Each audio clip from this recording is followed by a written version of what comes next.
આપણે ગૌ માતાની સેવાનું જે કામ કરીએ છીએ એમાં દેશી ગાયના સંવર્ધન માટેનું કામ પૂરા વિશ્વમાં 2-4 જગ્યાએ જે થઈ રહ્યું છે એમાંનું એક બ્રાઝિલમાં હોય, અમેરિકામાં હોય એવું એક કામ ભારત દેશમાં થઈ રહ્યું છે. ભારતમાં ગુજરાતમાં અને ગુજરાતમાં બનાસકાંઠા જિલ્લામાં આપણી ડેરીના માધ્યમથી થઈ રહ્યું છે.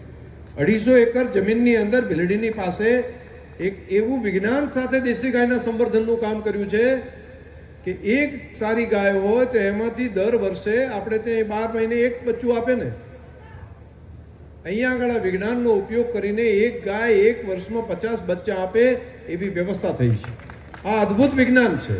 જો આપણે ત્યાં 20 લીટર 22 લીટર દૂધ આપતી કોઈ એક દેશી ગાય હોય, તમને લાગશે કે શંકરભાઈ શું વાત કરો છો, 50 બચ્ચા કઈ રીતે થાય? તમે તો બધા ગૌપાલન સાથે જોડાયેલા છો, તો લાગશે કે શું વાત કરો છો.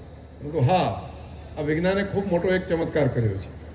જેમ નહીં મહાભારત કાળની અંદર આપણે જોતા હતા કે ગંધારીજીના કુંખેથી 100 જેટલા દીકરા એક જેવા જન્મ્યા હતા, જેને ટેસ્ટ ટ્યુબ બેબી કહેતા હતા, IVF કે છે બાકીના બધા.